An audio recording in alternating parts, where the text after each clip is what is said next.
Hello, my name's Suzanne Rawlinson and today I'm going to show you how to make some summer bunting for your garden or maybe for your house. Every day lots of fabrics get thrown away and they could be repurposed.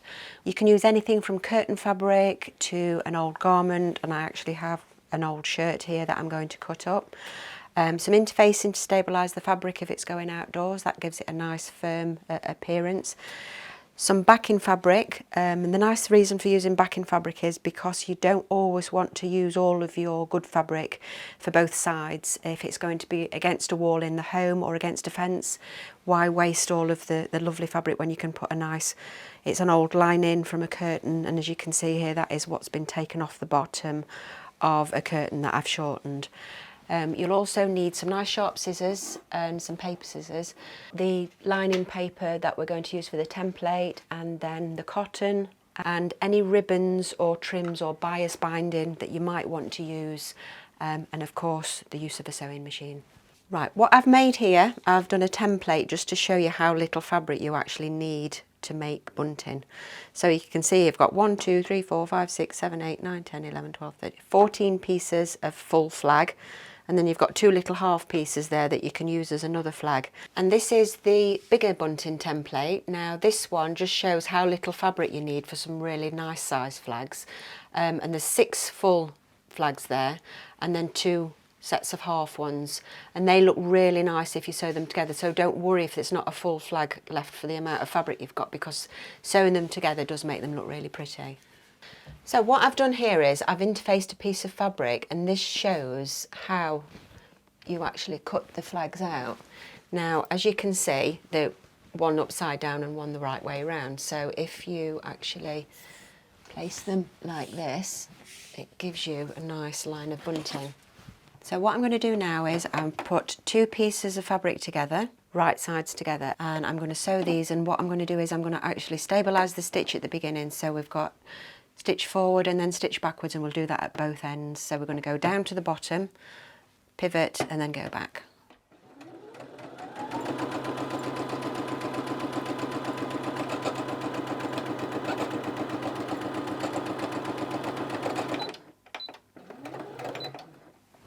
Leaving the needle in at the bottom, lift the foot up, turn that round, and then start sewing again.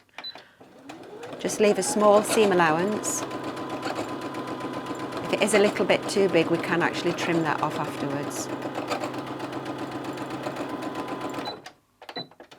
So what I'm going to do now is I'm going to turn this the right way around so that the right side of the fabric is on the outside. So we'll push that through, and I'm going to use my tweezers to push that point out. Now what I would suggest is that you don't cut the point off at the bottom, because sometimes people cut across and lose that nice point, and it just makes it very, very weak. So if you've got that like that, turn it so that the seams are this way, give it a press so that it's nice and flat, and then what we do is straighten it up and then press it flat. So that's what your flag will look like. What we need to do is, because we're going to pop these into bias binding, we need to make sure that this line here is very straight. So on each flag, we're just going to either mark it and use the scissors, or use your rotary cutter, just to make sure that all of the tops are nice and straight. Right, so the lovely part now is that we're going to start putting our bunting together. So as you can see, the ones that I've done here are very plain.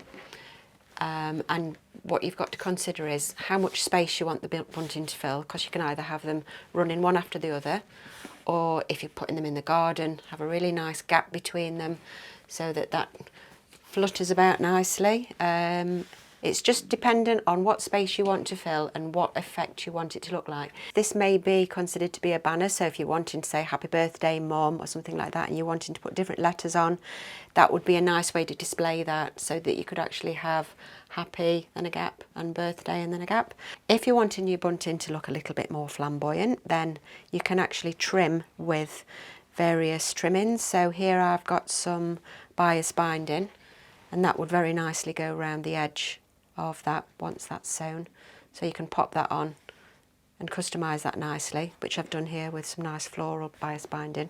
I've also done put a nice rick-rack on there, so that's gone around the edge and that just makes that a little bit nicer. And then there's also a nice tape that you can get, and that sews on the inside, and you just put it in with your lining. So you would sew that when you're sewing the two pieces together, and when you turn that through you've got nice little pom-poms on the edge. So there's all of these considerations that you can have. I've also done, this is some old upholstery fabric and it does complement that quite nicely, but literally I'd got a very small amount of that and I didn't want to back it, so I've just overlocked around the edge, and that will just look really nice in the garden. So again, you could have something that was either close together or you can overlap them. So overlapping bunting looks quite nice, so you can have something like this. There's lots and lots of different ways, but this is the nice part. When you've got the flags ready, just have a play around and see what finished result you would like. Now, the traditional way to enclose all of the endings on your bunting is just to pop it into bias binding. So you would make sure that you leave enough at the end, because you've got to have quite a nice piece at the end for tying that to wherever it wants to be. And then what we'll do is we'll actually mark these so that when we sew them on, they don't move about. So just make sure you put a clip on each end where you want to sew. So what you need to do to start with is just open the binding up, fold it over, and then just nip it together, because that's going to make sure that that's not a raw edge. So you can just pop that under and start sewing, and then do a few backward stitches.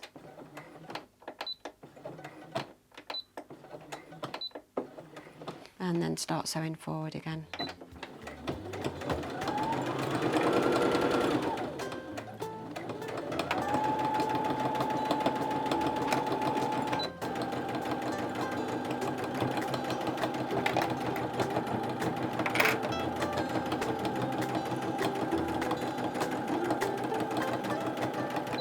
If you're not wanting to put bias binding on, you can also use some really nice tape, which is equally as good. And what you would do in this instance is you would fold down the fabric and just pin that in place, and then we're going to sew all the way across as I've done already here. Just sew along the top and then along the bottom, and that does give you actually a nice effect like that. Thank you for watching our video. We hope you enjoyed it, and don't forget, if you have any garments or fabric that you're thinking about throwing away, maybe we can do something creative with it.